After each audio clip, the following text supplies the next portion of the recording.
Hi, I'm going to be walking you through most of the components of this TouchDesigner project of Boids. First, I'm going to show you this reference project by Sebastian Log on GitHub. I really recommend watching his video, A Little Experiment with Boids in Unity. It's very thorough and covers the inner workings of the Boid algorithm that I'm not going to cover too much in detail. Instead, I'm going to focus on how it relates to TouchDesigner and also how to make it slightly more efficient than what he implemented in his project.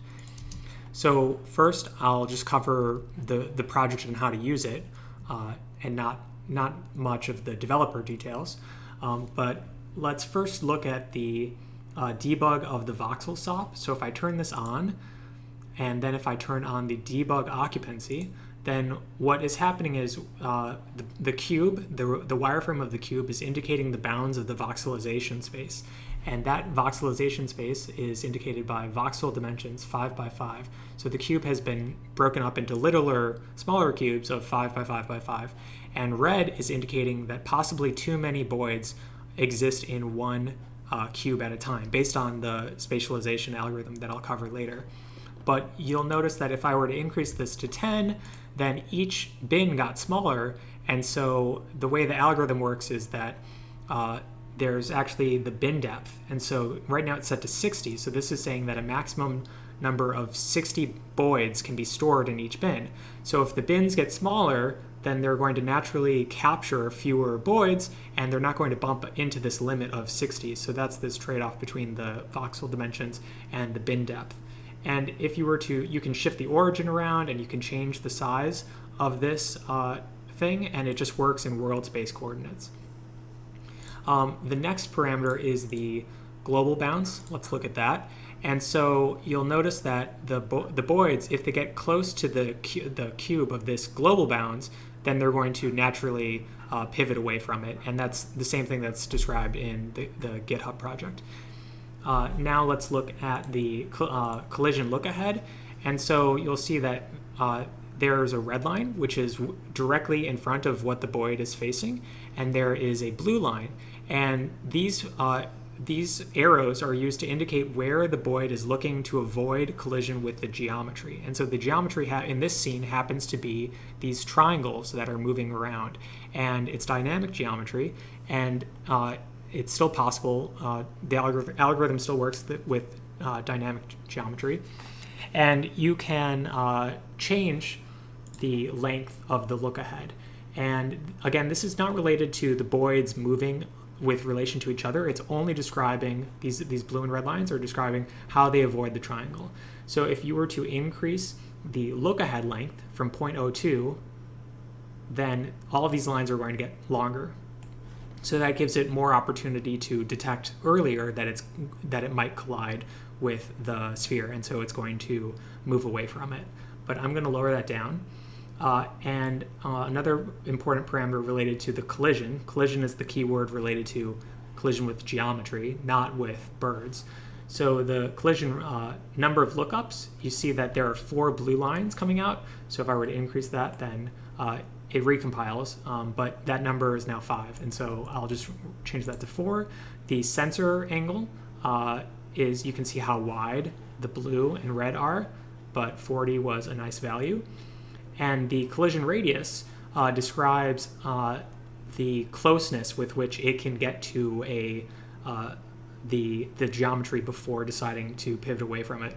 So if the radius were very small, then that's going to give it a little more opportunity to decide to get closer to it. It's kind of like a gradual onset of the intensity, or a gradual onset of the threshold at which it decides to pivot away from colliding with the geometry. So now I can cover more of the aspects of the flocking amongst the birds. And so this is covered in detail in that video that I referenced, so please watch that. But there is the alignment weight. So when the Boids are traveling in a certain direction, they're keeping track of where the other Boids think that they're going, where the other Boids are angled in 3D space, and so this is their cohesiveness. And so if a Boid thinks that its other peers are aligned in a certain direction, it's going to conform to that. And so this is the force with which that conformity is applied. The cohesion happens to do with the kind of center of mass of Boids. So Boids are going to look amongst their close peers in proximity, and it's going to move the Boids to that center of proximity. And the separation weight is going to help them avoid each other. So they're going to avoid getting too close to neighboring Boids. And so the separation weight isn't about the group collective, it's a one-to-one comparison between Boids that exist within a kind of mini flock. And so that pairwise comparison happens. And as it's divided by the square root of the distance. So if you divide by a very small number, or maybe by the square of the distance. So if you divide by a smaller number, then you get a larger force. And so that's why if two Boids get closer and closer together, that force, which is supposed to repel them, gets stronger and stronger. There's also a noise weight. And so this is like a wind effect. And so this is the strength of that noise. Over in the noise tab, there is noise time. And so that's how the wind kind of evolves over time, and noise period. So period, scale, those are inversions of each other in terms of, or maybe they're the same, but a larger period is going to make it like a bigger wave, and there's little variation within the noise wave. And lastly, down here, there is the boundary weight, and so that is applying the force at which it avoids the global bounds indicated here. And these parameters take place after all of the other individual weights are applied. So the steer force is going to be just frame by frame what I'm going to clamp how strong that force can be that modifies its instantaneous speed. You can set a minimum of the speed, and you can set a maximum of the speed. These are the parameters for the global origin, and the global margin again affects the closeness with which it can get to the edge of the global space. And the SOP scale affects the size of the bird. So I can make the bird really small, and that allows the project to run a lot faster because it's rendering fewer fragments on the screen, or I can make them pretty large, and now we see lots of birds. And the frame rate dropped a bit, but not horribly. Let's see, what else was in here? The maximum neighbor lookup. So now I'm going to discuss the binning algorithm a little bit more.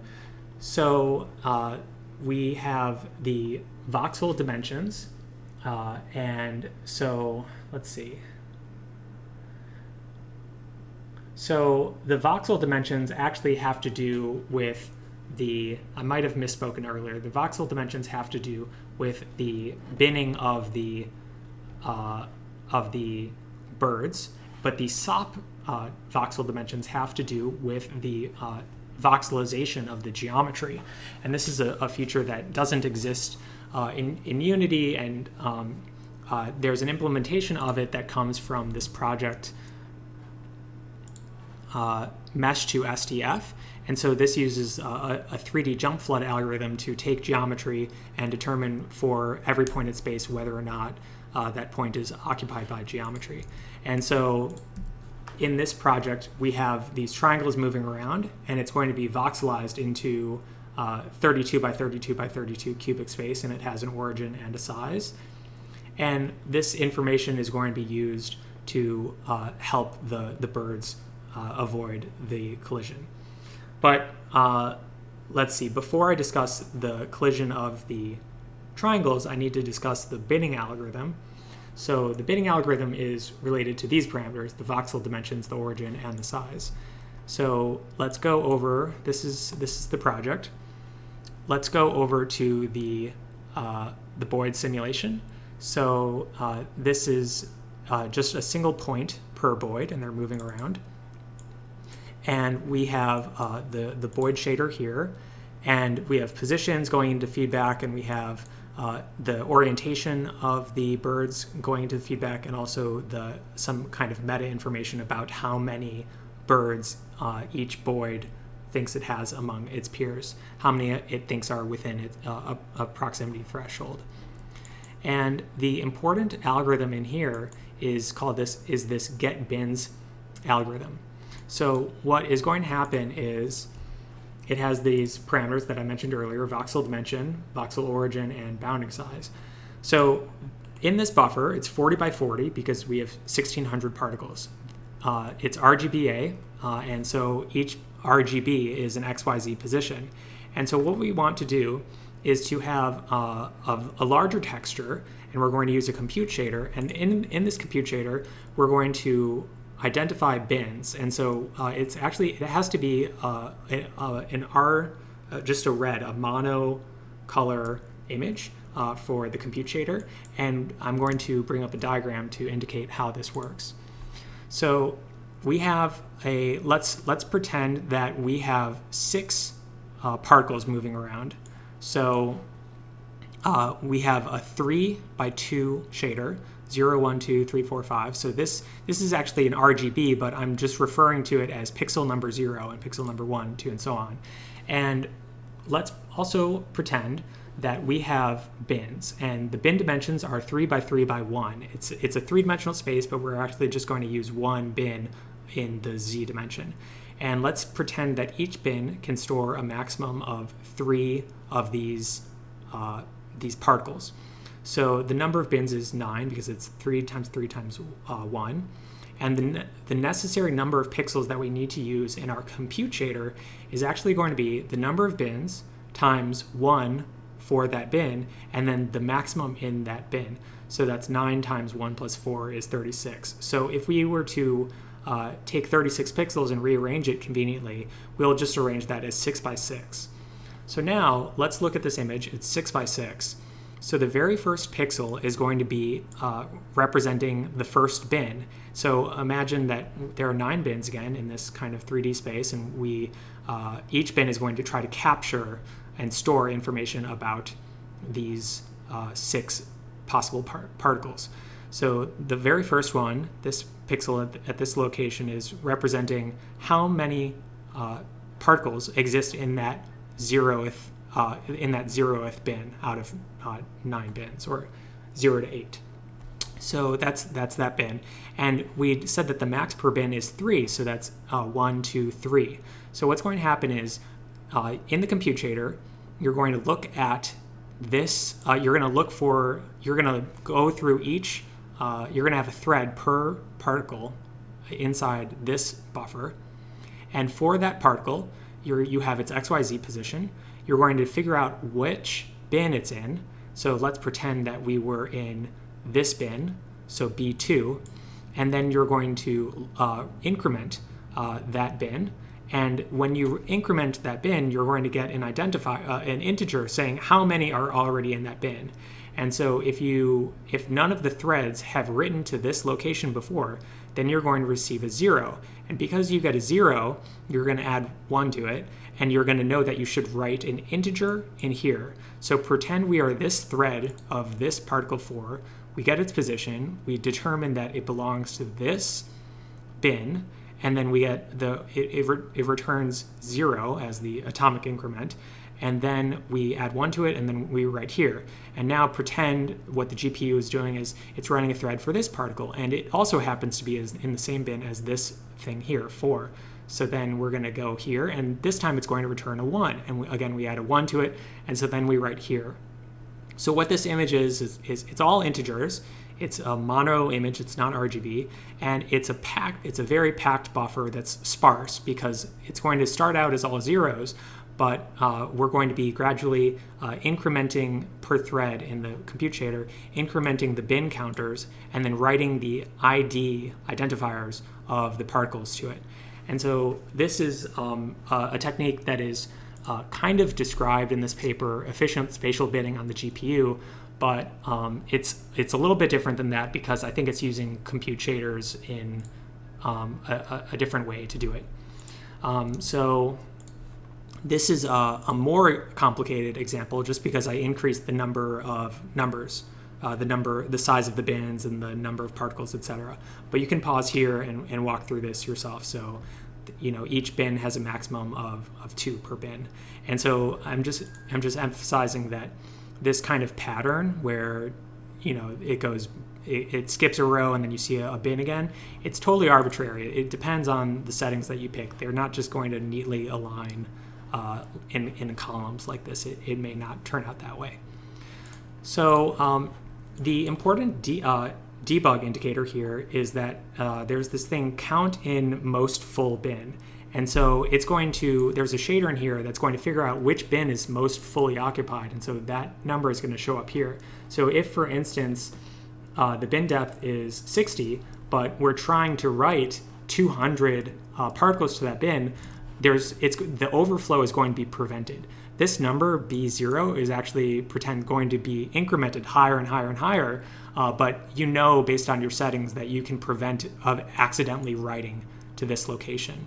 And I think I misspoke earlier. They're not actually all going to be set to 0. They're going to be set to, well, actually no, they can be set to 0 because you're going to get a value 0 here, and then you're going to know that none of these are valid particles because you just got a 0 here when you look it up later in your shader. So this thing, that occupancy is what is visualized by this thing, debug occupancy. It's indicating that possibly too many exist in that bin. I will have to think about which thing to show you next. So let's look at the, let me just browse a little bit quickly. So let's look at the shader itself. I think I might just have to answer questions on like the GitHub issues page if it comes up. But I want to point out that there is a Boid struct which has these parameters, and the Boid as a struct is conveniently passed around. And this is inspired by the way I found it on the GitHub page of Sebastian Lag's code. And I will point out importantly that there is this thing search voxel which doesn't exist in his code because it's relying on this binning algorithm that I described earlier. And so what search voxel is going to do is you can cut out some of these other voxels, but the Boid is going to say, I'm in a certain voxel, now let me look at my peers within that voxel. And that is faster than doing a for loop in which each Boid compares to all of the other Boids. And you can search just your voxel, but what if you're in a voxel and there's some other Boid in another voxel and you're close to each other, but you're just both on the borders between the two voxels. So that's why I decided to add this here, but it's a little fuzzy. You can adjust this how you want, but otherwise it's kind of implementing it as is from the algorithm. So you have your cohesion force and your alignment force and separation force, and you can refer to Sebastian's project 2 for this.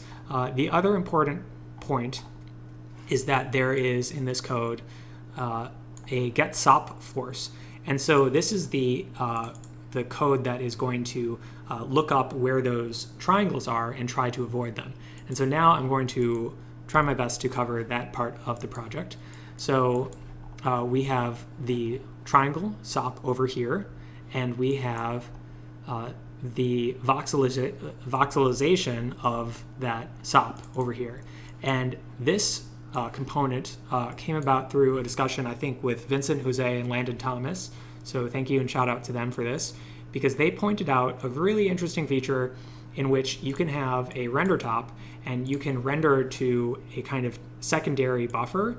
And if I were to jump into the pixel shader, it's actually a GLSL mat, but it can still do these image atomic add operations. And so what's happening is we have 3 cameras, and the 3 cameras are viewing the geometry of the triangle from 3 different orthographic angles. And because they're viewing it from all angles, it's causing all kinds of fragments to write. And so for each fragment operation, we're actually not rendering it all in here, but for each potential fragment operation, we are writing here to the occupancy of it. And so from where this is a flat buffer, it's not a 2D, it's not a texture 2D, or it's not a texture 3D, it's just 2D, and it's using the same kind of packing structure that I described earlier. And so this image is going into a voxelization, and this section here comes from this project on GitHub, Mesh to SDF. It's the 3D jump flood algorithm. And what is happening in here is you are getting the distance. Because you have a voxelization, whether or not a little cube is occupied by some kind of geometry, you can determine what the distance is. You can determine the distance to the closest occupied voxel. And then what happens is you can take a gradient of it. And so if you were to take the gradient of that, then you can end up with a normal. And so the normal vector is going to help you describe the position, the kind of force that is associated with that voxel in space. And the normals are also written. So if I were to jump over here back to this shader, you can see that the normal of the fragment that would be written, world space norm XYZ, those are written into as individual components, X, Y, and Z. So this is actually a red buffer, it's mono, but each pixel is going to be kind of alternating whether the X dimension of a normal vector, the Y dimension, and the Z dimension of a normal vector. So all kinds of fragments are competing to be written to the same normal vector in this flat image. So if you have the normals of the voxels, then they're going to be exported out here, and they're going to go into norm and distance. And so this norm and distance is going to be fed into the Boids simulation. So this is the part of the code in which I'll open it up. We're going to do get sop force, and it's going to be doing a lookup into this 2D texture array. So if I were to point out right here std 2D array inputs, this is doing the lookup into this 2D array, which is containing the information about the normal of the collision of the SOP collision. And there is some interesting debug tools in here. So if I were to you can pay attention to the path up here at the top. So this is indicating the normals of that triangle, and you can see that as it rotates around, it's indicating the force. And so this is kind of a voxelization of the normals. And all of the particles exist, but because of the instancing parameters, we're actually selectively ignoring the voxels that were invalid. So that A parameter here on the voxels is making this visualization a little bit cleaner. Now I'll have to gather my thoughts again about what to cover next. So there are a few more debug things. You can turn on the arrows. So if I were to turn on the arrows, these arrows, the red again is kind of indicating the number. If it's turning red, it's indicating that there are lots of neighbors for that void group. I'll turn that off.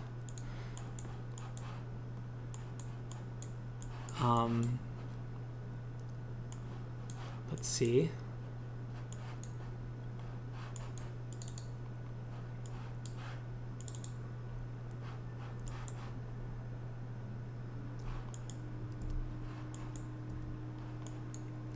Yeah, oh, okay, so the last thing I wanted to cover was the FBX. And so the FBX is based on this project by Satoru Kiga, TouchDesigner shader builder, and this loads an FBX and it caches the FBX into an image.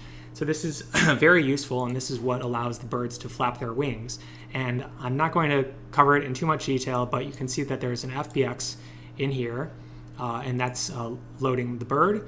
And this magic down here is going to extract the, well, this actually is the import of the FBX animation as a chop, and this is going to pack it into an image. with a chop to. And so then that's going to go into a material, and the material I've kind of frozen a little bit to prevent me from accidentally breaking it.